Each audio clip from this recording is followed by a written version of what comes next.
అందరికీ వందనాలండి. అందరూ బాగున్నారు అనుకుంటున్నాను. ఇప్పటివరకు మనం మత్తయి సువార్త 1-3 అధ్యాయాలు చదువుకున్నాం. మత్తయి గారు ఈ సువార్తని యూదులకి పాత నిబంధనలో చెప్పిన మెస్సయ్య యేసుక్రీస్తు వారే అని చెప్పే ప్రయత్నంలో ఈ పుస్తకాన్ని రాస్తున్నాడు అని, యేసుక్రీస్తు వారి పుట్టుక, తూర్పు దేశపు జ్ఞానులు, బాప్తిస్మిచ్చు యోహాను, ఏలియా వంటి ఆత్మ కలిగిన బాప్తిస్మిచ్చు యోహాను, ఇవన్నీ కూడా మొదటి 3 అధ్యాయాల్లో మనం చదువుకున్నాం. ఈరోజు మత్తయి సువార్త 4వ అధ్యాయం నుండి ఈరోజు మనం చదువుకుందాం. యేసుక్రీస్తు వారు బాప్తిస్మిచ్చు యోహాను దగ్గర బాప్తిస్మం తీసుకున్న తరువాత ఏం జరిగింది అనే విషయాలు ఈ మత్తయి సువార్త 4వ అధ్యాయంలో మనం చదువుకుంటూ వెళ్తాం. మొదటి 3 అధ్యాయాలు కూడా మీరు చదివితే ఈ అధ్యాయం మీకు ఇంకా బాగా అర్థమవుతుంది. అప్పుడు యేసు అపవాది చేత శోధింపబడుటకు ఆత్మ వలన అరణ్యమునకు కొనిపోబడెను. అపవాది చేత శోధింపబడ్డం అంటే ఏంటి?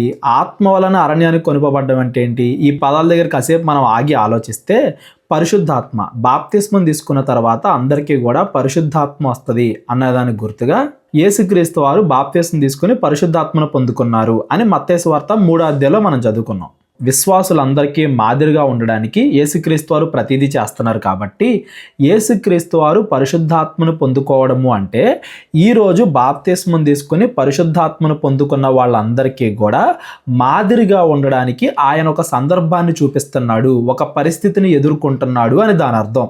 ఇప్పుడు యేసుక్రీస్తు వారు ఏదైతే చేశారో ఈ మత్తయి సువార్త 4వ అధ్యాయంలో విశ్వాసులందరూ కూడా తమ జీవితాల్లో అదే విధంగా ప్రవర్తించాలి. యేసుక్రీస్తు వారిని మాదిరిగా తీసుకుని మనందరం కూడా ప్రవర్తించాలి అనేది మత్తయి గారు ఈ 4వ అధ్యాయంలో చెప్పే ప్రయత్నం చేస్తున్నారు. మనం చదువుకుంటూ వెళ్దాం.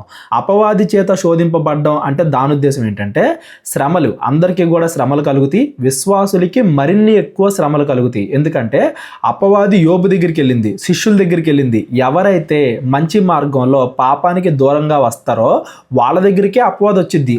ఆల్రెడీ పాపంలో కొట్టుమిట్టాడుతున్న వాళ్ళతో అపవాదికి పనే ఉంటుంది. నీతి మార్గంలో నడిచే వాళ్ళని కదా అపవాది దారి తప్పించాలి. ఆల్రెడీ సినిమాలు, ఆల్రెడీ పాపము, ఆల్రెడీ లోకము, వాటిల్లోనే బాగా అలవాటు అయిపోయిన వాళ్ళకి అపవాది మంచి ఈజీ మార్గాన్ని వాళ్ళ ముందు పెట్టిద్ది. వాళ్ళకి కావాల్సినట్టుగా డబ్బులు ఇచ్చిద్ది, వాళ్ళకి కావాల్సినట్టుగా పరిస్థితులు ఇచ్చిద్ది. ఎందుకంటే ఆ పాపం నుండి వాళ్ళు బయటికి రాకూడదు. కానీ విశ్వాసుల్ని మాత్రం అపవాది శోధించిద్ది బాగా. ఎందుకంటే విశ్వాసుల్ని పాపంలో పడవేయడానికి, దేవుడి దగ్గర నుండి మళ్ళీ వెనక్కి లాగడానికి విశ్వాసుల్ని అపవాది శ్రమ పెట్టిద్ది. ఆ శ్రమను తట్టుకొని ఎలా నిలబడాలి పరిశుద్ధాత్మ సహాయంతో అనేది యేసుక్రీస్తు వారు ఈ 4వ అధ్యాయంలో మనకి నేర్పిస్తున్నారు అనేది మనం గమనించాలి. అలాగే మత్తయి గారు ఈ సువార్తని యూదులకి, ఇజ్రాయేలీలకి రాస్తున్నాడు. పాత నిబంధన యొక్క భావం ఒక కొత్త మోషేలాగా, మోషే కంటే గొప్పవాడిలాగా, ఒక కొత్త దావీదులాగా, దావీదు కంటే గొప్పవాడిగా చూపించాలి అనే ప్రయత్నం చేస్తున్నాడని మనం చదువుకున్నాం కదా. మీ అందరూ గుర్తుండే ఉంటుంది. మనం రీసెంట్గానే ఆదికాండం, నిర్గమాకాండం కూడా చదువుకున్నాం. దేవుడు ఇజ్రాయేలీల్ని ఐగుప్తు బానిసత్వంలో నుండి విడిపించిన తర్వాత 40 సంవత్సరాలు ఇజ్రాయేలీలు అరణ్యంలో తిరుగుతూ ఉంటారు. అంటే ఈ 40 సంవత్సరాలు కూడా వాళ్ళు అపవాది చేత శోధింపబడుతున్నారు. దేవుడు వాళ్ళని మంచి మార్గంలో నడిపించడానికి ప్రయత్నిస్తూనే ఉన్నాడు. అంటే శ్రమని మనం పరలోకానికి వెళ్లే ముందు భూమి మీద శ్రమ పడాలి, అపవాది మనల్ని శోధించిద్ది. ఆ శ్రమల్లో మనం ఎలా తట్టుకుని నిలబడాలి, ఎలా దేవుడి చిత్తానుసారంగా ప్రవర్తించాలి అనేది యేసుక్రీస్తు వారి ఈ 40 దినాల ఉపవాస దినం అనేది మనకు చూపించిద్ది అనమాట. మోషే 40 దినాలు ఎలా అయితే ఉపవాసం ఉండి కొండ మీద దేవుడి దగ్గర ఆజ్ఞలు తీసుకున్నాడో, ఇజ్రాయేలీలు ఎలా అయితే 40 సంవత్సరాలు అరణ్యంలో ప్రయాణం చేస్తూ అపవాది చేత శోధింపబడ్డారు, దేవుడు వాళ్ళని మంచి మార్గంలో నడిపించడానికి ప్రయత్నం చేశాడో, యేసుక్రీస్తు వారి జీవితంలో ఈ 40 రోజులు, ఆయన ఉపవాసం ఉన్న ఈ 40 రోజులు కూడా మన విశ్వాస జీవితంలో మనం అపవాది శోధన తట్టుకొని ఎలా నిలబడాలి, దేవుడి చిత్తానుసారంగా ఎలా ప్రవర్తించాలి అనేది యేసుక్రీస్తు వారి ఈ 40 దినాల ఉపవాసం నుండి మనం నేర్చుకోవాలి. మోషే కంటే గొప్పవాడు, ఇజ్రాయేలీలందరినీ కూడా ఐగుప్తు బానిసత్వంలో నుండి మోషే ఎలా అయితే విడిపించాడో, యేసుక్రీస్తు వారు పాపం అనే బానిసత్వం నుండి మనల్ని విడిపిస్తున్నాడు. మోషే వంటి వాడు, మోషే కంటే గొప్పవాడు అనేది మత్తయి గారు ఈ అధ్యాయంలో మనకు చెప్పాలనుకుంటున్న విషయం. చదువుకుంటూ వెళ్దాం. 40 దినములు 40 రాత్రులు ఉపవాసం ఉండిన పిమ్మట ఆయన ఆకలి గొనగా. ఈ 40 రోజులు కూడా యేసుక్రీస్తు వారు ఉపవాసం ఉన్నారు. ఈ 40 రోజుల్లో ఏం జరుగుతుంది? ఆయన అపవాది శోధిస్తుంది. ఎలా శోధిస్తుంది? ఆ శోధకుడు ఆయన యొద్దకు వచ్చి, ఆయన ఉపవాసంలో ఉన్నప్పుడు ఆ శోధకుడు ఆయన యొద్దకు వచ్చి, నీవు దేవుడి కుమారుడు అయితే ఈ రాళ్ళు రొట్టెలగునట్లు ఆజ్ఞాపించుమనెను. ఏమంటుందండి? ఇదిగో రాళ్ళని రొట్టెలుగా చేసుకుని తిను అంటుంది. ఎందుకు అంటుంది? అప్పటికి ఆయన ఉపవాసంలో ఉన్నాడు కదా, బాగా ఆకలి మీద ఉంటాడు కదా. ఎప్పుడైతే మనము నిస్సహాయ స్థితిలో ఉంటామో, పాపంలో పడిపోవడానికి దగ్గరగా ఉంటామో, ఆ టైంలో అటువంటి ఆశనే మనకి అపవాది పుట్టించిద్ది. దీన్నే మనం ఏమంటాం అంటే శరీరాశ అంటాం. అంటే ఆహారానికి సంబంధించి కానీ, వ్యభిచారానికి సంబంధించి కానీ, వాళ్ళ వల్నరబుల్ స్టేట్. ఇప్పుడు దావీదు ఉన్నాడు, యుద్ధం జరుగుతుంటే ఖాళీగా ఇంటి మేడ మీద నుంచి అటు ఇటు తిరుగుతూ ఉన్నాడు. ఆ టైంలో బత్షెబ స్నానం చేయించుకోవడం చూపించింది అపవాది దావీదుకి. ఎప్పుడైతే పాపంలో పడిపోవడానికి దగ్గర అవకాశాలు ఉంటాయో ఆ టైంలో అపవాది బాగా శోధించిద్ది. ఈ శరీరాశను పెట్టుకొని ఆహారం విషయంలో కానీ, వ్యభిచారం విషయంలో కానీ మనుషుల్ని పాపంలో పడేసిద్ది అనేది అపవాది శోధనల్లో మొట్టమొదటి రకం. ఏంటది? శరీరాశ. కొంతమంది అనుకోవచ్చు, ఏమైద్ది, రాళ్ళను రొట్టెలుగా చేసుకుని తింటే ఏమైద్ది, ఏం కాదు కదా అని మీరు అనుకోవచ్చు. కానీ ఇక్కడ అపవాది ఏం ప్రయత్నం చేస్తుందంటే, ఈయన 40 దినాల ఉపవాసాన్ని ఆపాలి అని ప్రయత్నం చేస్తుంది. ఇదిగో దేవుడి కోసం మనం ఇలా ఉండాలి, ఇలా సిద్ధపడాలి, ఇదిగో ఇలా సువార్త పరిచయం చేయాలి, ఇదిగో ఇలా వాక్యం నేర్చుకోవాలి, ఇలా మనం దేవుడి కోసం కొన్ని కోరికలు, కొన్ని ఆలోచనలు కలిగి ఉంటాం. వాటిల్ని మధ్యలో బ్రేక్ చేయడానికి, వాటిల్ని మధ్యలో ఆపేయడానికి, ఇది మంచిదే కదా, దీనిలో ఏ పాపము లేదు కదా అనేటటువంటిది ఒక దాన్ని తీసుకొచ్చిద్ది. రాళ్ళని రొట్టెలుగా చేసుకుని తినటం వల్ల పాపం లేదు. మనం అనుకున్న దేవుడి పని ఆగిపోతుంది కదా. బైబిల్ చదవాలనుకున్నారు, ఆగిపోతుంది కదా. ప్రార్థన చేయాలనుకున్నారు, ఆగిపోతుంది కదా. ఉపవాసం ఉందాం అనుకున్నారు, ఆగిపోతుంది కదా. సువార్త పరిచర్య చేద్దాం అనుకుంటున్నారు, ఆగిపోతుంది కదా. అలా దేవుడి పనిని ఆపేలాగా శరీరాశని మనిషికి సృష్టించిద్ది అనేది అపవాది మనల్ని ఎలా పాపంలో పడవేసిద్ది అనే దాంట్లో మొదటి విషయం. అందుకైన యేసుక్రీస్తు వారు ఎలా ఎదుర్కొంటున్నారు దీన్ని? అందుకైన మనుష్యుడు రొట్టె వలన మాత్రము కాదు గాని దేవుడి నోట నుండి వచ్చు ప్రతి మాట వలనను జీవించును అని వ్రాయబడి ఉన్నది అనెను. ఎక్కడ రాయబడి ఉంది? అది ద్వితీయోపదేశకాండం 8వ అధ్యాయం 3వ వచనంలో ఉంటుంది. ఇప్పుడు యేసుక్రీస్తు వారు దేవుడు కదా, డైరెక్ట్గా చెప్పేచ్చు కదా వాక్యాన్ని. కానీ రాయబడి ఉన్నది అని ఎందుకు అపవాది గుర్తు చేస్తున్నాడు? మనంగా ఈ శరీరంతో, పాప శరీరంతో ఉన్నప్పుడు మనంగా అపవాదిని ఎదిరించడం అనేది చాలా కష్టం. కాబట్టి యేసుక్రీస్తు వారు ఏం చేస్తున్నారంటే, వాక్యాన్ని ఆధారం చేసుకుని మీరు అపవాదిని ఎదిరించండి అని మనకి చెప్తున్నాడు. వాక్యం ద్వారా వెళ్తేనే మనం ఏ పాపాన్నైనా జయించగలం. కానీ మనంగా మన సొంత ఆలోచనలతో వెళితే పాపంలో పడిపోయే అవకాశాలు ఎక్కువగా ఉంటాయి. యేసుక్రీస్తు వారు దేవుడు, ఆయన దేవుడు అయినప్పటికీ కూడా ఆయన మాట డైరెక్ట్గా చెప్పకుండా అని వ్రాయబడి ఉన్నది అని రాస్తున్నాడు అంటే వాక్యానికి ఉండే ప్రాముఖ్యతని, వాక్యానికి ఉండే గొప్పతనాన్ని మనం గమనించాలి. దావీదు అంటాడు కదా, నీ మాటల్ని నా హృదయంలో ఉంచుకున్నాను కాబట్టి నేను పాపానికి దూరంగా ఉండగలుగుతున్నానని. ఎప్పుడైతే ఆ వాక్యము మన హృదయంలో నుండి కాసేపు పక్కకి వెళ్తుందో, ఎప్పుడైతే కాసేపు మనం లోకంలో కలిసిపోతామో, ఎప్పుడైతే కాసేపు లోకస్తుల మధ్య, లోక సహవాసాల మధ్య మనం ఉంటామో, అప్పుడు పాపంలో పడిపోయే అవకాశాలు, శరీరాశ, వ్యభిచారంలో కానీ, తిండి, నీరు, బట్ట వీటి విషయంలో కానీ పాపానికి దగ్గరైపోయే అవకాశాలు, నీతి న్యాయాలకి దూరం అయిపోయే అవకాశాలు ఎక్కువగా ఉంటాయి అనేది మీరు గుర్తుపెట్టుకోండి. మొదటిది, శరీరాశ చూపించి యేసుక్రీస్తు వారిని పాపంలో పడవేయాలి అని అపవాది ట్రై చేసింది. కానీ దేవుడి మీద మనం నమ్మకం కలిగి ఉంటే, దేవుడి మాటలు మనం పాటిస్తే ఆయన మన శరీరాన్ని కాపాడతాడు, మన ఆత్మని కాపాడతాడు. కేవలము రొట్టె వలన మాత్రమే కాదు, దేవుడి నోటి నుండి వచ్చే మాట వలన. ఇజ్రాయేలీలు 40 సంవత్సరాల అరణ్యంలో ఎలా ఉన్నారు? ఆహారాన్ని తీసుకెళ్లారా? 40 సంవత్సరాలకి తగ్గట్టు ఏ రోజు ఆహారం దేవుడు పైనుండి మన్నలాగా కురిపించాడా లేదా? అంటే దేవుడి మాటల ప్రకారంగా మనం ప్రవర్తిస్తూ ఉంటే, మళ్ళీ బద్ధకస్తులుగా ఉండకూడదు. ఏ పని చేయకుండా దేవుడు పోషిస్తాడు కదా అని ఉండకూడదు.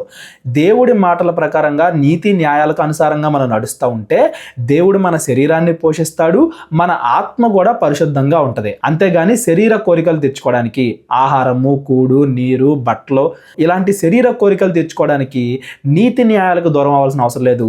పాపము చేసి వాటిని తీర్చుకోవాల్సిన అవసరం లేదు. ఇప్పుడు వ్యభిచారం ఉంది, యాక్చువల్గా పెళ్లి చేసుకుని భార్యాభర్త కలిసి ఉండొచ్చు కదా, ఆ దేవుడు చెప్పిన మార్గమే కదా. పెళ్లి కాకుండా యవనస్తులు వాళ్ళ వ్యభిచారం విషయంలో తప్పిపోతున్నారు అంటే దేవుడి యొక్క వాక్యాలు వాళ్ళ హృదయంలో లేకపోవడం వల్ల. దేవుడి వాక్యాలు మన హృదయంలో ఉంటే ఆహారము, కూడు, గూడు, మన శరీర అవసరాలు, శరీర కోరికలు అన్నీ కూడా దేవుడి చిత్తానుసారంగానే తీర్చబడతాయి. మనం భూమి మీద ఆనందంగా ఉండడానికి, జీవంతో ఉండడానికి పాపం చేయాల్సిన అవసరం లేదు, దేవుడి మాటలు ఉంటే చాలు మనకి అనేది యేసుక్రీస్తు వారు ఈ మొదటి శోధన ద్వారా మనకి చెప్పాలనుకుంటున్న విషయం. ఇప్పుడు అపవాది రెండో శోధన, ఇప్పుడు శరీరాశ దగ్గర ఆయన పడలేదు కదా, రెండో శోధన ఎలా శోధిస్తుందో చూడండి.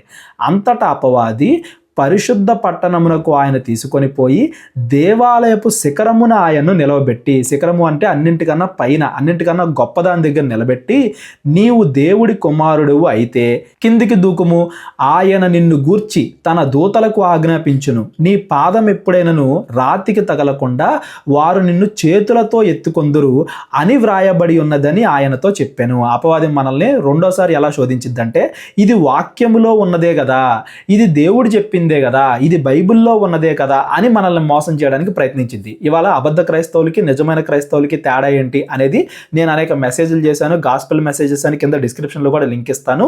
క్రైస్తవులు ఇవాళ యేసుక్రీస్తు అనే పేరు చెప్తున్నారు కానీ అబద్ధ యేసుక్రీస్తుని నమ్ముకుంటూ ఈ లోకంలో పొందుకునే వాటి కోసమే దేవుణ్ణి నమ్ముకుంటున్నారు, పరలోకం కోసం దేవుణ్ణి నమ్ముకోవట్లేదు, ఈ లోకంలో ఆస్తి వస్తుందనో ఆరోగ్యం వస్తుందనో వీటి కోసమే దేవుణ్ణి నమ్ముకుంటున్నారు అని చెప్పి నేను చాలాసార్లు చెప్పాను. వాక్యాన్ని తప్పుగా చెప్పించి ఇది వాక్యంలో ఉన్నదే కదా, ఇది మంచిదే కదా అన్నట్టుగా అపవాది మనల్ని మోసం చేయడానికి ప్రయత్నిస్తుంది. ఇక్కడ ఏం చెప్తుంది, ఇదిగో నువ్వు పైనుండి కిందకు దూకే, నీకు ఏం కాదు, నువ్వు చచ్చిపోవు, నీకు దెబ్బలు తగలవు, ఎందుకంటే ఇదిగో దేవుడు తన దూతలను పంపిస్తాడు, నీ పాదం కూడా రాతికి తగలకుండా వాళ్ళు నిన్ను ఎత్తి పట్టుకుంటారు అని చెప్పి ఈ మాట ఎక్కడ ఉంటుంది అంటే కీర్తనల్లో ఉంటుంది. కీర్తనలు 91:11 ఉంటుంది అనమాట.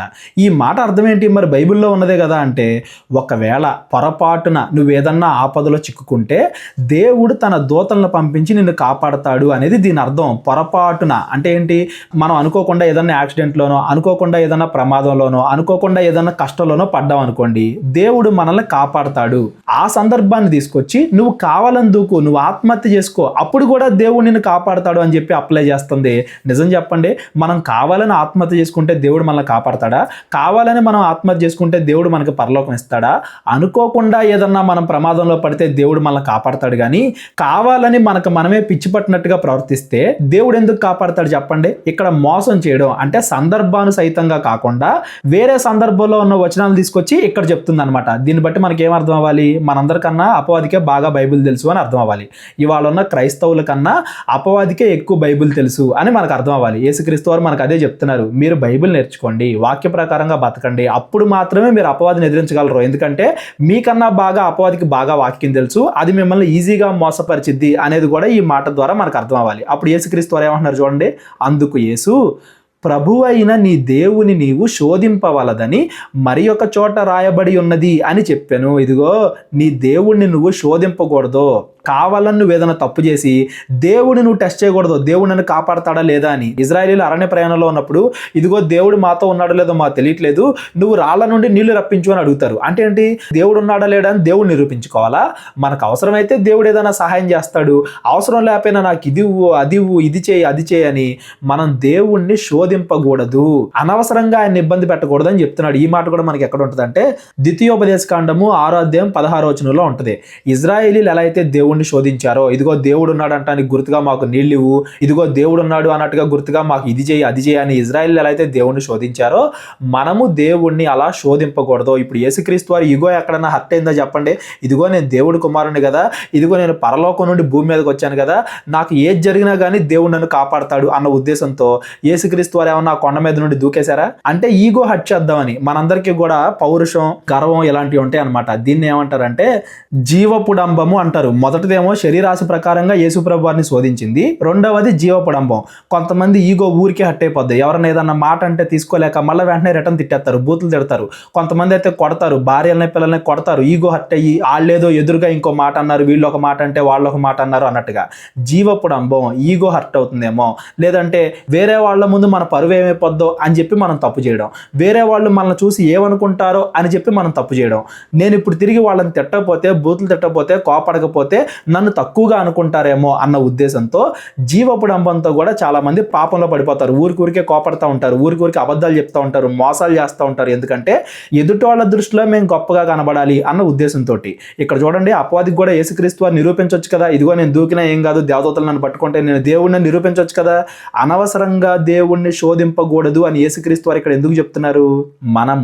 మనకి దేవుడు ఇచ్చిన పని అంటే ఏదైతే వాక్య ప్రకారంగా మన బ్రతకమన్నాడో అది మనం చేయాలి. అంతేగాని అంతేగాని దేవుడా నాకు ఇది చేయి అది చేయి అని ఈ లోకానుసారంగా మనం దేవుణ్ణి శోధించడం అలాంటివి మనం చేయకూడదు. ఒకవేళ మన విశ్వాసానికి ఏవైనా మన అప్పులు మన అనారోగ్యాలు అడ్డుపడుతుంటే ప్రభువా నా విశ్వాసం దెబ్బతింటుంది కాబట్టి ఈ అప్పులు తీర్చు, ఈ అనారోగ్యం తీర్చు, ఈ ఆరోగ్యం ఇవ్వు అని దేవుడిని అలా అడగొచ్చు. నీతి కోసం దేవుడిని ప్రార్థిస్తే దేవుడు ఏదైనా అడిగింది ఇస్తాడు, వెతికితే దేవుడు దొరుకుతాడు. నీతి కోసం కాకుండా దేవుణ్ణి శోధించాలని, ఇతరుల దృష్టిలో గొప్పగా కనబడాలని, జీవపుడంబం, గర్వము, పరువు ఇలాంటి విషయాలు పెట్టుకొని దేవుణ్ణి మనం శోధించకూడదు. మనం నీతి తప్పకూడదు. అపవాది ఎన్ని రకాలుగా మనల్ని పాపంలో పడేయాలని ప్రయత్నించినా కానీ మనం దానికి లొంగకూడదు అనేది యేసుక్రీస్తు వారు ఈ మాటల ద్వారా మనకి చెప్పే ప్రయత్నం చేస్తున్నారు. మరలా అపవాది మిగుల ఎత్తైన మరికొండ మీదకు ఆయన తోడుకొని పోయి అంతకన్నా ఎత్తైన కొండ మీద తీసుకెళ్ళి ఈ లోక రాజ్యములన్నింటినీ వాటి మహిమను ఆయనకు చూపి నీవు సాగిలపడి నాకు నమస్కారము చేసిన ఎడల వీటన్నింటినీ నీకు ఇచ్చేదనని ఆయనతో చెప్పగా యేసు వానితో ఇప్పుడేమంటుంది? నేత్రాశ. మనం పైన చదువుకున్నాం చూసారా, శరీరాశ అయిపోయింది, జీవడంబం అయిపోయింది, ఇప్పుడు నేత్రాశ.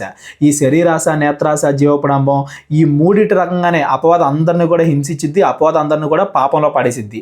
ఈ మూడు విషయాల్లో మనం యేసు ప్రభు వారు ఎలా అయితే అపవాదిని ఎదిరించారో అలా నిలబడగలిగితే మనం కూడా పాపానికి దూరంగా ఉండగలం అనేది మనకు అర్థం అవ్వాలి. ఇప్పుడు నేత్రాశ లోకంలో ఉన్నవన్నీ కూడా చూపిస్తుంది. ఇదిగో నువ్వు రాజుగా ఉండు, అందరూ కూడా నీ కాళ్ళకు మొక్కుతారు, నువ్వేం చేయాలంటే నా కాళ్ళకు మొక్కాలి, ఇక్కడ ఉన్న రాజ్యాలన్నీ నీకు ఇస్తా అంటే రాజ్యాలన్నీ అపవాదే కదా. భూమి మీద ఉండే ప్రతి నాయకుడు కూడా అపవాది చెప్పినట్టే అంటున్నాడు. కాబట్టి ప్రతిదీ కూడా అపవాది రాజ్యమే. కాబట్టి ఇదిగో నేను ఇస్తాను, నా కాళ్ళకి నువ్వు మొక్కితే ఇవన్నీ కూడా నేను ఇస్తాను అని చెప్పింది. ఇప్పుడు యేసుక్రీస్తు వారు పరలోకంలో రాజే కదా, ఆయన రాజుగా భూమి మీద పుట్టొచ్చు కదా. పేదవాని కుటుంబంలో పుట్టాడు, పేదవానిగా బతికాడు, శ్రమల్లో బతికాడు. ఎందుకు? డబ్బు లేకపోయినా అధికారం లేకపోయినా మనం మంచిగా బ్రతకగలం అని మనకి మాదిరి చూపించడానికి. ఆయన భూమి మీద రాజ్యాన్ని స్థాపించడానికి భూమి మీదకి రాలా, ఆయన మనుషుల మనసులు మార్చడానికి భూమి మీదకి వచ్చాడు. అందుకే యేసుక్రీస్తు వారు ఏమంటున్నారు? సాతానా పొమ్ము, ప్రభువైన నీ దేవునికి మొక్కి ఆయన్ను మాత్రమే సేవింపవలెను అని వ్రాయబడి ఉన్నది అనెను. ఇది కూడా ఎక్కడ ఉంటుందంటే ద్వితీయోపదేశ కాండంలోనే ఉంటుంది. ద్వితీయోపదేశ కాండము 6వ అధ్యాయము 13వ వచనంలో ఉంటుంది. పాత నిబంధన మొదటి 5 పుస్తకాల్లోయే ఎందుకు రాస్తున్నాడు మత్తయి గారు అంటే యూదులకి ఈయనే మెస్సయ్య. ఇదిగో ఇజ్రాయేలీలు 40 సంవత్సరాలు దేవుడికి వ్యతిరేకంగా బతికారు, శరీరాశ, నేత్రాశ, జీవపడము ఈ విషయాలన్నింటిలో ఇజ్రాయేలు పాపంలో పడిపోయారు, దేవుడు వాళ్ళని మళ్ళా రక్షించాడు. కానీ ఇప్పుడు వచ్చిన మెస్సయ్య ఈయన పాపంలో పడిపోయేవాడు కాదు, పాపాన్ని జయించేవాడు, అపవాదికి లొంగిపోయేవాడు కాదు, అపవాదిని జయించేవాడు. దావీదన్న ఎప్పటికప్పుడు పాపంలో పడిపోయాడేమో, మోషే అన్న ఎప్పటికప్పుడు పాపంలో పడిపోయాడేమో, ఈయన అపవాది యొక్క అన్ని శరీరాశ, నేత్రాశ, జీవపడంబం వాటన్నిటిని కూడా జయించి శ్రమలకు తట్టుకొని పరిశుద్ధంగా నిలబడ్డాడు. కాబట్టి కొత్త వాగ్దాన దేశం అంటే పరలోకం, పరలోకాన్ని ఇవ్వడానికి, పరలోక రాజ్యాన్ని స్థాపించడానికి ఈయన మాత్రమే అర్హుడు, ఈయన మెస్సయ్య అని మత్తయి గారు మరలా మనకి ఇక్కడ చెప్పే ప్రయత్నం చేస్తున్నారు. శరీరాశ, నేత్రాశ, జీవపడంబంలో నేత్రాశని ఎలా జయించాలి అంటే దేవుడు మనల్ని చూస్తున్నాడా లేదా అనేది మనం చూడాలి. ఎదుటోళ్ళు మన గురించి ఏమనుకుంటున్నారు? ఇప్పుడు చూసినన్ని కావాలనుకుంటారు, కొంతమంది ఫోన్లు కావాలనుకుంటారు, ఇంట్లో ఫర్నిచర్ కావాలనుకుంటారు. ఎదుటోళ్ళు నన్ను చూసి గొప్పగా ఉండాలంటే నా ఇంట్లో ఏమేమి ఉండాలి అని ఆలోచిస్తూ ఉంటారు. చిన్న చిన్న విషయాలకు కూడా ఎక్కువ డబ్బులు ఖర్చు పెడతా ఉంటారు. ఎందుకంటే నేత్రాశ, చూసిందల్లా కావాలి, అనుకున్నదల్లా కావాలి, వాళ్ళు నా గురించి ఇలా అనుకోవాలి, వీళ్ళు నా గురించి అలా అనుకోవాలి. ఇలాంటి విషయాలు మన మనసులో పెట్టుకుని మనం పాపంలో పడిపోతూ ఉంటాం. అందరూ కూడా ఏం ఆలోచించాలంటే పక్క మనిషి నీ గురించి ఏం ఆలోచిస్తున్నాడు అని కాదు, దేవుడు నీ గురించి ఏం ఆలోచిస్తున్నాడు. దేవుడికి మాత్రమే నువ్వు సాగిలపడాలి. డబ్బు కోసమో లోకాశల కోసమో వెళ్ళి ఎవరెవరో కాళ్ళు పట్టుకుని ఎవరెవరి దగ్గర తప్పులు చేస్తూ బతకాల్సిన అవసరం లేదు. వినయం చూపించండి, గౌరవంగా ఉండండి. తప్పులు చేసి డబ్బునో లోకానుసారమైనవో మనకేది కావాలంటే అదో మనం సంపాదించుకోవాల్సిన అవసరం లేదు. చాలా మంది ఇప్పుడు దొంగతనాల్లో పడిపోతూ ఉంటారు. ఎందుకు? చూసిందల్లా కావాలి, కొనుక్కోలేరు కాబట్టి దొంగతనం. చూసిందల్లా కావాలి అని మీరు మనుషుల దృష్టి గురించి ఆలోచించొద్దు. దేవుడు మీ గురించి ఏమనుకుంటున్నాడు, దేవుడికి మీరు లోబడుతున్నారా లేదా, అదొక్కటే మీరు ఆలోచించండి అని చెప్తున్నాడు. శరీరాశని మనం జయించాలి అంటే దేవుడు ఈ లోకంలో మన ఏ ఆశ అయినా తీర్చగలడు అని దేవుడి మీద నమ్మకం కలిగి ఉండాలి. దేవుడిని వదిలిపెట్టి శరీరాశ వెనకాల పరిగెత్తకూడదు. భూమి మీద అన్నిటికీ మనం అణిగి గౌరవంగా ఉండాలి. అంతేగాని ఎవరో మనల్ని ప్రేరేపించారు కదా అని వెంటనే పాపం చేయడం, వెంటనే బూతులు తిట్టడం, వెంటనే కోపడతాం, ఇలాంటివి చేయకూడదు.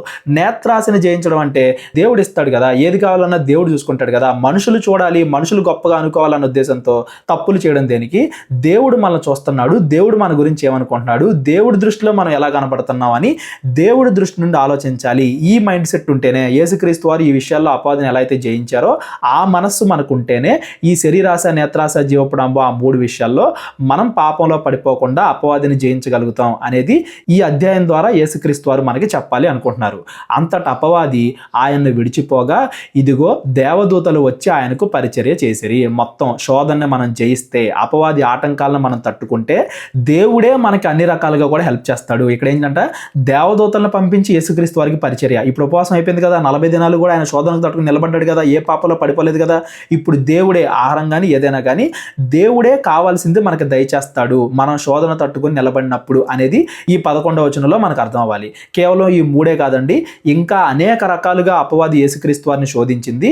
మనకి జస్ట్ ఈ 3 మాత్రమే రాయబడ్డాయి. ఎందుకంటే శరీరాశ, నేత్రాశ, జీవపడంబం వీటిని మనం ఎలా జయించాలి అనే దానికి హైలైట్స్ లాగా ముఖ్యమైన విషయాలు. ఇప్పుడు యేసుప్రభు చేసినన్ని రాసుకుంటూ వెళ్ళిపోతే ఆకాశం అంత పేపర్ కూడా సరిపోదు. మనం పదపద్దాకా ఆలోచిస్తూ చదువుకుంటూ వెళ్ళే ముఖ్యమైన విషయాలు మాత్రమే రాయబడ్డాయి అనేది మాత్రం మీరు గుర్తుపెట్టుకోండి. భూమి మీద అపవాది శోధనని మనం తట్టుకుంటే దేవుడు మరింత గొప్ప బహుమతిని మన కోసం ఉంచాడు అనేది కూడా ఈ మాటల ద్వారా మనకి అర్థం అవ్వాలి. యోహాను చెరపట్టబడినని యేసు విని, యోహాను చెరపట్టబడిన అంటే యోహాన్ని జైల్లో వేశారు. ఎందుకు వేశారు? హేరోదు తప్పు చేస్తే హేరోదుని వాళ్ళ భార్యని యోహాను గద్దిస్తాడు, ఎలా అయితే ఏలియా గద్దించాడో అలాగా. ఈ ఏలియా గురించి, యోహాను గురించి మనం 3వ అధ్యాయంలో మాట్లాడుకున్నాం. యోహాన్ని జైల్లో వేసిన తర్వాత ఏం జరిగింది? యేసు గలిలియకు తిరిగి వెళ్ళి నజరేతును విడిచి జబూలూను, నఫ్తాలి అని దేశముల ప్రాంతములలో సముద్ర తీరమందలి కపెర్నహూముకు వచ్చి కాపురం ఉండెను. దీని ఉద్దేశం ఏంటంటే యేసుక్రీస్తు వారు ఆ నజరేతు అనే చిన్న ఊరిని వదిలిపెట్టి కపెర్నహూము అంటే ఇది పెద్ద పట్టణం అనమాట, అన్నిటికీ కూడా కేంద్రం. ఈ కపెర్నహూములో యూదులు ఉంటారు, అన్యులు ఉంటారు, అందరూ కలిపి ఉంటారు, పెద్ద పట్టణం అనమాట. ఈ కపెర్నహూములో సువార్త స్టార్ట్ చేస్తే అందరికీ కూడా ఈజీగా సువార్త అందుతుంది. అంటే యోహాను గారు ఏ పని చేయాలో ఆ పని ఆయన పూర్తి చేశారు. యేసుక్రీస్తు వారి గురించి అందరినీ కూడా సిద్ధపరిచాడు. ఇప్పుడు వెళ్ళి యేసుక్రీస్తు వారు అందరికీ కూడా ప్రకటించవచ్చు. అది పెద్ద సిటీ అయితే ఎక్కువ మందికి సువార్త అందుద్ది అన్న ఉద్దేశంతో యేసుక్రీస్తు వారు నజరేతు నుండి కపెర్నహూముకు వచ్చారు. కేవలం అదొకటే రీజన్ కాదు, పాత నిబంధన వాక్యాలని, యేసుక్రీస్తు వారి గురించి ఏ అయితే వాక్యాలు రాయబడ్డాయో వాటన్నిటిని కూడా నెరవేర్చాలి అనేది కూడా యేసుక్రీస్తు వారికి భూమి మీద ఉన్న పని. ఇక్కడ ఏ వచనాలు నెరవేరుస్తున్నాడు ఆయన? జబూలూను దేశమును, నఫ్తాలి దేశమును, యొర్దానుకు ఆవలన సముద్ర తీరమునున్న అన్యజనులు నివసించు గలిలియయు చీకటిలో కూర్చుండి ఉన్న ప్రజలను గొప్ప వెలుగు చూచిరి. మరణ ప్రదేశములోను మరణ ఛాయలోను కూర్చుండి ఉన్న వారికి వెలుగు ఉదయించెను. ఇదిగో అన్ని రకాల దేశాల వాళ్ళు, జబూలును, నఫ్తాలి, యొర్దాను, వీళ్ళందరూ కూడా ఆ కపెర్నహూము చుట్టుపక్కల ప్రాంతాల్లో ఉంటారు. ఆ కపెర్నహూములో సువార్త ప్రకటిస్తే వీళ్ళందరికీ వెళ్ళిద్ది అన్నట్టు. గలిలియయు చీకటిలో ఉన్న ప్రజలు, అన్యులవని యూదులవని అందరికి కూడా గొప్ప వెలుగు, చీకటి అంటే పాపం అనే చీకటిలో ఉన్నారు వాళ్ళు, యేసుక్రీస్తు అనే వెలుగు వాళ్ళ మీద ఉదయించింది అని దాని అర్థం. ఇది ఎక్కడ ఉంటుందంటే మనకి యెషయా గ్రంథం 9వ అధ్యాయంలో ఉంటుంది. చెప్పే కదా మత్తయి గారు యూదులకి రాస్తున్నారని, పాత నిబంధన ప్రకారంగా మెస్సయ్య ఈయనే అని ప్రతిసారి కూడా గుర్తు చేస్తున్నారు. అందుకే ప్రతి అధ్యాయంలో కూడా అన్ని ఓల్డ్ టెస్ట్మెంట్ రెఫరెన్సెస్ మనం చదువుకుంటున్నాం. మిగిలిన సువార్తల్లో కంటే మత్తయి సువార్తలోనే ఓల్డ్ టెస్ట్మెంట్ రెఫరెన్సెస్ చాలా ఎక్కువగా ఉంటాయి అనేది కూడా మీరు గుర్తుపెట్టుకోండి. అని ప్రవక్త అయిన యెషయా ద్వారా పలుకబడినది నెరవేరునట్లు ఇలాగూ జరిగాను. ఇదిగో యేసుక్రీస్తు వారు తన గురించి రాయబడింది నెరవేర్చడానికే ఇలా చేశారు అని చెప్తున్నాడు. మన గురించి కూడా చాలా వచనాలు రాయబడ్డాయి. నీతిమంతుడు 7 మార్లు పడినా తిరిగి లేస్తాడు, నీతిమంతుడు పాపానికి దూరంగా ఉంటాడు, నీతిమంతుడు ప్రార్థన చేసుకుంటాడు. ఇలా నీతిమంతుల గురించి చాలా రాయబడ్డాయి. అవన్నీ కూడా మనం నెరవేరుస్తున్నామా? మన గురించి రాయబడిన మాటలు, విశ్వాసుల గురించి రాయబడిన మాటలు మనం నెరవేరుస్తున్నామా లేదా అనేది మళ్ళీ మనం ప్రశ్నించుకోవాలి. యేసుక్రీస్తు వారి గురించి రాయబడిన ప్రతి మాటని యేసుక్రీస్తు వారు నెరవేర్చారు అనేది మనం గుర్తుపెట్టుకోవాలి. అప్పటి నుండి యేసు పరలోక రాజ్యము సమీపించి ఉన్నది గనుక మారు మనస్సు పొందుడని చెప్పుచూ ప్రకటింప మొదలుపెట్టెను. యేసుక్రీస్తు వారి ప్రకటన, యేసుక్రీస్తు వారి సువార్త దేని గురించి? మారు మనస్సు గురించి. అంతేగాని ఈ లోకంలో మరలా మెస్సయ్య వచ్చి రోమా రాజ్యాన్ని ఓడించి మీకు కొత్త రాజ్యం ఇస్తాడు అని భూలోక సంబంధమైన రాజ్యం గురించి కాదు యేసుక్రీస్తు వారు ప్రకటించేది. మారు మనస్సు గురించి. బాప్తిస్మ ఇచ్చే యోహాను దగ్గర కూడా మనం చూసాం. మారు మనస్సు గురించి ప్రకటించడానికి, పాపం నుండి దూరం చేయడానికే యేసుక్రీస్తు వారు భూమి మీదకి వచ్చారు. యేసుక్రీస్తు వారు పరలోక రాజ్యానికి రాజు, భూమి మీద ఉండే రాజ్యానికి కాదు. పరలోకము, పరలోక రాజ్యము ఈ రెండు వేరువేరండి. మీకు గుర్తుపెట్టుకోవడానికి ఈజీగా చెప్తాను చూడండి. పరలోకము అనేది ప్లేస్, దేవుడు ఉంటాడు, దేవదూతలు ఉంటాయి. యేసుక్రీస్తు వారు అక్కడి నుంచే వచ్చారు. చనిపోయి తిరిగి లేచిన తర్వాత మళ్ళీ యేసుక్రీస్తు వారు అక్కడికే వెళ్ళారు. రాకడ తర్వాత విశ్వాసులందరూ కూడా పరలోకానికి వెళ్తారు. పరలోకము అనేది ప్లేసు. పరలోక రాజ్యం అంటే ప్లేస్ కాదండి, పీపుల్ అంటే జనాలు, విశ్వాసులు. కొరింథీయులకు రాసిన మొదటి పత్రిక మొదటి అధ్యాయంలో మనం ఏం చదువుకుంటాము అంటే, ఎవరైతే పాప క్షమాపణ పొంది ఇదిగో మేము మంచిగా బతుకుతాం, పరిశుద్ధంగా బ్రతుకుతాం, దేవుడి మాటల ప్రకారంగా బతుకుతాం అని విశ్వాసుల లెక్కలోకి చేరతారో వాళ్ళందరూ కూడా పరలోక రాజ్యములోకి చేరారు అని దాని అర్థం. పరలోక రాజ్యము అంటే భూమి మీద అదేదో రాజ్యం ఒక ప్లేసు అక్కడే ఉంటుందని కాదు. పరలోక రాజ్యము అంటే సంఘము. పరలోక రాజ్యము అంటే జనాలు, 4 గోడలు కాదు. ఇప్పుడు చర్చ్ అంటాం మనం, చర్చ్ అనగానే 4 గోడలు అనుకుంటారు చాలామంది. ఆ లోపల కూర్చునుండే విశ్వాసుల్ని చర్చ్ అంటారు. ఒకవేళ ఆ విశ్వాసులు చెట్టు కింద కూర్చున్నారు అనుకోండి, చర్చ్ ఎక్కడుంది? చెట్టు కింద ఉంది అని. పరలోక రాజ్యం ఎక్కడుంది? చెట్టు కింద ఉంది అని. పరలోక రాజ్యము అంటే మనుషులు. ఏ మనుషులు? అందరు మనుషులు కాదు. మళ్ళా విశ్వాసులు ఎవరైతే పాపాలను విడిచిపెట్టి మేము నీతిమంతులుగా బతుకుతాము అని దేవుణ్ణి యాక్సెప్ట్ చేస్తారో వాళ్ళు పరలోక రాజ్యము అని పిలువబడతారు. ఈ పరలోక రాజ్యం అనేది యుద్ధాలు చేస్తానో ఆక్రమించుకుంటేనే రాదు. ఈ పరలోక రాజ్యం అనేది అక్కడ ఉంటుంది. అందులోకి వెళ్ళాలా వెళ్ళకూడదా, అందులో నేను చేరాలా చేరకూడదా అనేది మన స్వతంత్రం మీద ఆధారపడి ఉంటుంది. మనకి ఇష్టమైతే పరలోక రాజ్యంలో చేరతాం, మనకి ఇష్టం లేకపోతే పరలోక రాజ్యంలో చేరం, నరకానికి వెళ్ళిపోతాం. ఆ పరలోక రాజ్యానికి రాజు ఎవరో? యేసుక్రీస్తు వారు. యేసుక్రీస్తు వారు రాజు అంటే భూమి మీద ఉండే దేశాలకు రాజు కాదు, పరలోక రాజ్యానికి రాజు. పరలోక రాజ్యము అంటే భూమి మీద ఉండే ప్లేస్ కాదు, జనాభా. ఎవరైతే విశ్వాసులు ఉంటారో ఆ విశ్వాసులందరినీ కలిపి పరలోక రాజ్యము అంటారు. దానికి ఇంకో పేరే సంఘము అనేది మీరు గుర్తుపెట్టుకోండి. పరలోక రాజ్యము అంటే సంఘము, జనాభా, అంతేగాని అదొక ప్లేస్ కాదు. ఆ పరలోక రాజ్యంలో మనం ప్రవేశించాలంటే ఏం చేయాలి? మారు మనసు పొందాలి. మారు మనసు పొందితే పరలోక రాజ్యంలో ప్రవేశించడానికి మనం అర్హులం. ఇలాగా యేసుక్రీస్తు వారు ప్రకటింప మొదలు పెట్టాను. ఇంకా యేసుక్రీస్తు వారు ప్రకటిస్తూ ఉన్నారు. యేసుక్రీస్తు గలిలయ సముద్ర తీరమున నడుచుచుండగా పేతురు అనబడిన సీమోన్ను అతని సహోదరుడైన ఆంద్రేయ అను 2 సహోదరులను సముద్రములో వలవేయుట చూచెను. సీమోను, ఆంద్రేయ వీళ్ళిద్దరిని కూడా పిలిచాడు. ఆ టైంలో వాళ్ళు ఏం చేస్తున్నారు? సముద్రంలో వలలు వేస్తూ ఉన్నారు. వాళ్ళిద్దరు కూడా అన్నదమ్ములు. వారు జాలర్లు అంటే వాళ్ళు చేపలు పట్టేవాళ్ళు. ఆయన నా వెంబడి రండి, నేను మిమ్మును మనుషులను పట్టు జాలర్లుగా చేతునని వారితో చెప్పాను. మనుషులను పట్టు జాలర్లుగా అంటే ఇదిగో ఇప్పుడు దాకా మీరు చేపలను పట్టుకుంటున్నారు, చేపల్లో మంచి చేపలనే చెడ్డ చేపలను వేరు చేస్తున్నారు, మంచి చేపలను మీ దగ్గర ఉంచుకుంటున్నారు, చెడ్డ చేపలను పడేస్తున్నారు. సేమ్ అలాగే మనుషుల్ని పట్టుకునే జాలర్లుగా నేను మిమ్మల్ని చేస్తాను. మీరు మనుషులందరినీ కూడా నా దగ్గరికి తీసురండి. వాళ్ళలో మంచి వాళ్ళు ఎవరో చెడ్డ వాళ్ళు ఎవరో నేను విడదీస్తాను. మంచి వాళ్ళకి పరలోకం, చెడ్డ వాళ్ళకి నరకం. మనుషుల్ని పట్టుకునే జాలర్లుగా నేను మిమ్మల్ని చేస్తాను అని చెప్పి వారితో చెప్పాడు. వెంటనే వారు తమ వలలు విడిచిపెట్టి ఆయన్ను వెంబడించిరి. ఇక్కడ కొంతమందికి డౌట్ వచ్చేస్తుంది, ఏంటి యేసుక్రీస్తు వారు ఈ ఒక్క మాట చెప్పగానే వాళ్ళు తమ వలలు విడిచిపెట్టి యేసుక్రీస్తు వారిని వెంబడించేశారా అని? యేసుక్రీస్తు వారు ఈ ఒక్క మాటే చెప్పారని కాదండి. మనం మిగిలిన సువార్తలు కూడా చదివితే సీమోను, ఆంద్రేయ ఏ పరిస్థితుల్లో ఉన్నప్పుడు యేసుక్రీస్తు వారు వెళ్ళి ఈ మాట చెప్పారో మనకు అర్థమవుతుంది. సీమోను డబ్బులు లేక అంటే చాలా కష్టాల్లో ఉన్నప్పుడు, చావు బ్రతుకుల సమస్యలో ఉన్నప్పుడు యేసుక్రీస్తు వారు సీమోను ఒక పక్కన వలయమని చెప్పి ఆ వల నిండా చేపలు రప్పించి ఒక అద్భుతం చేసి తర్వాత వాళ్ళకి ప్రసంగం సువార్త చెప్పి అప్పుడు సీమోను, ఆంద్రేయని పిలుచుకున్నాడు. ఏదో ఒక్క మాట రాశారు కదా అని చెప్పి ఈ ఒక్క మాటకే వాళ్ళు వచ్చేసారని కాదు. ఆ జరిగిందంతా కూడా మనకి ఇక్కడ కాదు, వేరే సువార్తల్లో ఉంటుంది. ముందే చెప్పాను కదా, యేసుక్రీస్తు వారు చెప్పిన ప్రతిదీ కూడా రాయాలి అంటే ఆకాశం అంత పేపర్ కూడా సరిపోదు.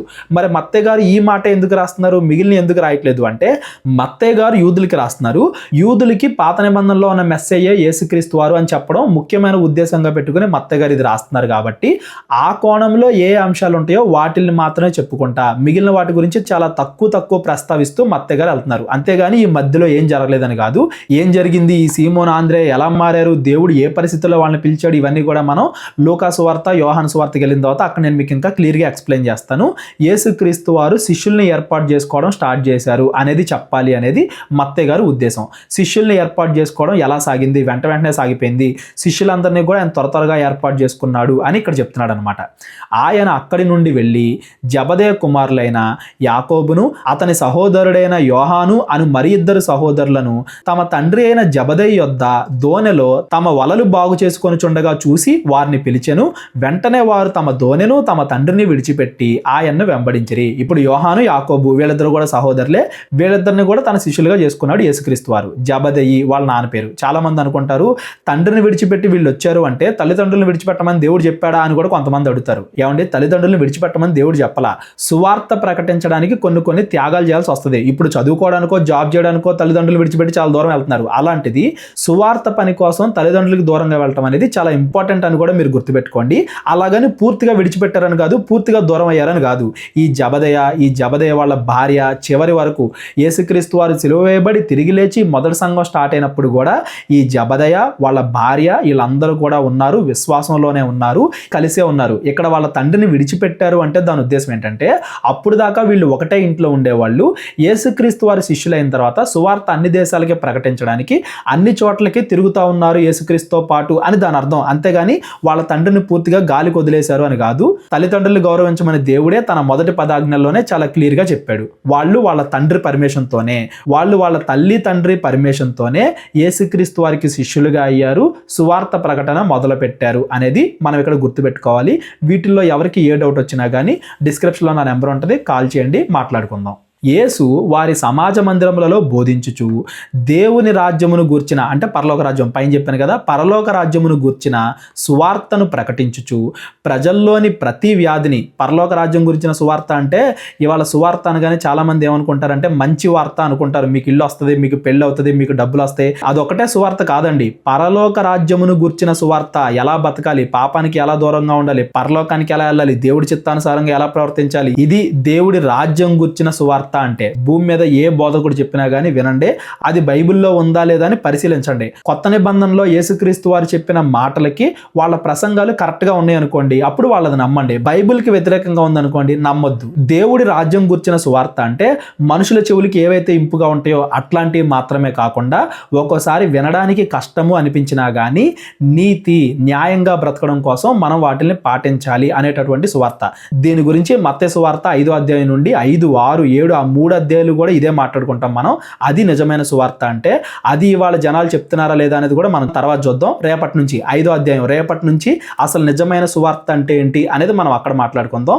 దానికోసం రేపటి వీడియోని మీరు ఫాలో అవ్వండి. ప్రజల్లోని ప్రతి వ్యాధిని, రోగమును స్వస్థపరచుచు గలిలయ ఎందంతటా సంచరించెను. ఆయన కీర్తి సిరియా దేశమందంతటా వ్యాపించెను. నానా విధములైన రోగముల చేతను వేదనముల చేతను పీడింపబడిన వ్యాధిగ్రస్తులందరినీ, దెయ్యములు పట్టిన వారిని, చాంద్ర రోగులను, పక్షవాయువు గలవారిని వారు ఆయన యొద్దకు తీసుకుని రాగా ఆయన వారిని స్వస్థపరిచెను.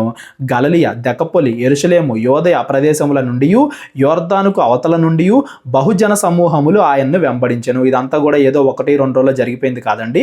కొన్ని నెలలుగా ఆయన అనేక రకాలైన స్వస్థతలు చేశాడు, అనేక రకాలైన వ్యాధులు గలవారిని వ్యాధుల బారి నుండి పోగొట్టాడు, దేలబట్టిన వాళ్ళని విడిపించారు, సువార్త ప్రకటించారు. అన్ని దేశాల్లోనూ చేశాడు, ఏదో ఒక దేశంలోనో ఒక ప్రాంతంలోనే కాదు, అన్ని దేశాల్లో ఈ సూచక్రియలన్నీ కూడా ఆయన చేశాడు అని చెప్పి మత్తయి గారు ఇక్కడ చెప్తున్నారు. యేసుక్రీస్తు వారు కేవలం సువార్త ప్రకటించడానికే కాదు, ఆయన మహిమ గలవాడు, దేవుడి శక్తి గలవాడు. దెయ్యమైన రోగమైన ఏదైనా కానీ ఆయన శక్తికి సరిపోదు. ఆయన స్వస్థతలు చేసేవాడు. పాత నిబంధనలో చెప్తాడు కదా, మనకి యెషయా గ్రంథం 35వ అధ్యాయంలో ఉంటుంది అనమాట. 35వ అధ్యాయంలో ఆయన గుడ్డి వారికి చూపిస్తాడు, చెవిటి వాళ్ళకి వినికిడిస్తాడు, రోగాలను స్వస్థపరుస్తాడు, కుంటి వాళ్ళు పరిగెత్తేలా చేస్తాడు. ఇవన్నీ కూడా యేసుక్రీస్తు వారి గురించిన ప్రవచనాలు. అవన్నీ కూడా యేసుక్రీస్తు వారు నెరవేర్చారు అని మత్తయి గారు ఇక్కడ చెప్తున్నారు. ఎందుకంటే నెక్స్ట్ అధ్యాయం నుండి 5వ అధ్యాయం నుండి కేవలము యేసుక్రీస్తు వారి ప్రసంగమే ఉంటుంది. 5, 6, 7 మొత్తం పెద్ద ప్రసంగం అది. యేసుక్రీస్తు వారు చెప్పిన మాటలు. ఆ మాటలన్నీ చెప్పే ముందు యేసుక్రీస్తు వారి శక్తి, ఆయన పరిచర్య గురించి కూడా ఈ 4వ అధ్యాయంలోనే మత్తయి గారు మనకు చెప్తున్నారు. ఇప్పుడు మోషే ఐగుప్తు నుండి ఇజ్రాయెల్ని విడిపించిన తర్వాత ఒక్క రోజులో వాళ్ళని విడిపించేశాడు. కానీ వాళ్ళకి ఎన్ని ప్రసంగాలు, ఎన్ని మాటలు, ఎన్ని ఆచారాలు, ఎన్ని బలులు, ఎన్ని సూచనలు ఇచ్చాడు దేవుడు. నిర్గమకాండం సగం అదే చదువుకుంటాం, లేవికాండం అదే చదువుకుంటాం, సంఖ్యాకాండం అదే చదువుకుంటాం, ద్వితీయోపదేశకాండం అదే చదువుకుంటాం. అంటే దేవుడు సూచనలు చేయడం, బానిసత్వం నుండి విడిపించడం మాత్రమే కాదు, ఆయన ఏ మాటలైతే చెప్తున్నాడో వాటిని మనం విని పాటించాలి అన్నట్టుగా మోషేతో పోలుస్తున్నాడు యేసుక్రీస్తు వారిని. యేసుక్రీస్తు వారు 40 దినాలు ఉపవాసం ఉన్నారు మోషే గారి లాగా. ఇజ్రాయెల్ 40 సంవత్సరాలు అరణ్యంలో ప్రయాణం చేసినట్టుగా 40 రోజులు అపవాది శోధన తట్టుకుని పరిశుద్ధుడిగా నిలబడ్డాడు. ఇజ్రాయెల్ లాగా కాకుండా, మోషేలా కాకుండా, దావీదులా కాకుండా, ఒక్క తప్పు కూడా చేయకుండా పరిశుద్ధంగా నిలబడ్డాడు. ఇప్పుడు ఆయన రాజ్యం గురించిన సువార్త ప్రకటిస్తున్నాడు అని 5, 6, 7 అధ్యాయాల కోసం ఈ 4 అధ్యాయాలు కూడా రాయబడ్డాయి. ఆయన చెప్పిన మాటల కోసం ఇదంతా కూడా ప్రిపరేషన్. ఆయన ముందు ఎవరో చెప్పి, ఎలాంటి వాడో చెప్పి, ఎంత శక్తి గలవాడో చెప్పి, ఆయన చెప్పిన మాటలు, ప్రసంగాలు పాత నిబంధనకి ఎలా వేరుగా ఉన్నాయి అనేది మత్తయి సువార్త 5వ అధ్యాయం నుండి మత్తయి గారు మనకు చెప్తారు. రేపొద్దు నుండి యేసుక్రీస్తు వారి ప్రసంగం, యేసుక్రీస్తు వారు ఏం మాటలు చెప్పారు అనేది మత్తయి సువార్త 5వ అధ్యాయం రేపొద్దున మనం చదువుకుందాం. ఈ 4వ అధ్యాయంలో మీరు అందరూ గమనించాల్సింది ఏంటంటే అపవాది ఆటంకాలని మనం ఎలా ఎదిరించాలి, యేసుక్రీస్తు వారు ఏ విధంగా మనకి మాదిరి చూపించారు, అపవాది ఆటంకాలను ఎదిరించడానికి. దేవుడి శక్తి ఉంటేనే మనం ఏదైనా చేయగలం. పరిశుద్ధాత్మ సహాయం మనకు ఉండాలి. నీతి న్యాయాల కోసం ఒక్కోసారి హింసింపబడ్డ, ఆకలి దప్పులు కలిగి ఉన్న, అంతిమంగా దేవుడు మనకి ఆ శోధన తట్టుకుని మనం నిలబడితే దేవుడు మనకి సహాయం చేస్తాడు. దేవుడు మనల్ని ఆశీర్వదిస్తాడు. పరలోక సంబంధంగా దేవుడు ఆశీర్వదిస్తాడు ఎప్పుడంటే మనం శోధనకి తట్టుకొని నిలబడినప్పుడు అనేది మనకు అర్థం అవ్వాలి. యోబు గారు మనకు గుర్తు రావాలి. పాత నిబంధనలో ఉన్న భక్తులందరూ మనకు గుర్తు రావాలి. పాత నిబంధన మొత్తానికి కూడా యేసుక్రీస్తు వారు పరిపూర్ణత, సంపూర్ణత. యేసుక్రీస్తు వారిలో పాత నిబంధన మొత్తం నెరవేరిపోయింది అనేది కూడా మనం గుర్తుపెట్టుకోవాలి. మత్తయి సువార్త 5వ అధ్యాయం నుండి రేపొద్దున మనం చదువుకుందాం. ఇప్పటిదాకా చదువుకున్న దాంట్లో ఎవరికైనా ఏదైనా డౌట్ ఉన్నట్లయితే డిస్క్రిప్షన్లో నా నెంబర్ ఉంటుంది. కాల్ కానీ వాట్సాప్ కానీ చేయండి. అందరికీ వందనాలు. ప్రార్థన చేసుకుని క్లోజ్ చేసుకుందాం. కళ్ళు మూసుకున్నట్లయితే ప్రార్థన. మహోన్నతుడు, మహిమకు పాత్రుడు అయిన మా ప్రియ పరలోకపు తండ్రి, కృతజ్ఞతలు దేవా. ఈరోజు విన్నా చదువుకున్న మాటలు కేవలం మా చెవుల వరకే కాకుండా మా హృదయాల వరకు చేర్చుకొని వాటి ప్రకారంగా మేము బ్రతకడానికి మాకు సహాయం దయచేయండి. ఏవైతే మేము విశ్వాసంలో ఎదగడానికి అడ్డుగా నిలుస్తున్నాయో, ఆర్థిక, ఆరోగ్య, మానసిక, కుటుంబ ఆ సమస్యలన్నింటినీ కూడా తొలగించి పరలోక సంబంధమైన ఆశీర్వాదాలతో మమ్మల్ని నింపమని, మీ చిత్తమైతే మేము మరలా కలుసుకుని మరిన్ని విషయాలు మాట్లాడుకోవడానికి కృప దయచేయమని మా కొరకు శిలువలో రక్తం కార్చిన క్రీస్తు వారి పేరట ఈ ప్రార్థన అడిగి వేడుకుంటున్నాం తండ్రి. ఆమెన్. అందరికీ వందనాలు. దేవుడు మిమ్మల్ని అందరినీ కూడా దీవించి ఆశీర్వదించును గాక. మా పరిచర్య కోసం ప్రార్థించండి. ప్రేరేపణ కలిగిన వాళ్ళు మా పరిచర్యకు సహకరించండి. అందరికీ వందనాలు. అందరికీ వందనాలండి. కేవలం 30 వీడియోస్లో బైబిల్ నేర్చుకోండి అనే ఎంతో విలువైన ఈ కోర్స్ జస్ట్ ₹1 మీకు కావాలి అంటే మీ పేరు, మీ ఊరు ఈ నెంబర్కి వాట్సాప్ చేయండి. ఈ కోర్సులో ఏ విషయాలు ఉంటాయో ముందుగానే తెలుసుకోవడానికి ఈ వీడియో పాస్ చేసి టాపిక్స్ అన్నీ చదువుకోండి. క్రైస్తవులందరూ ఈ బైబిల్ కోర్స్ వినాలి అని మేము కోరుకుంటున్నాం. అందరినీ దేవుడు దీవించును గాక. ఆమెన్.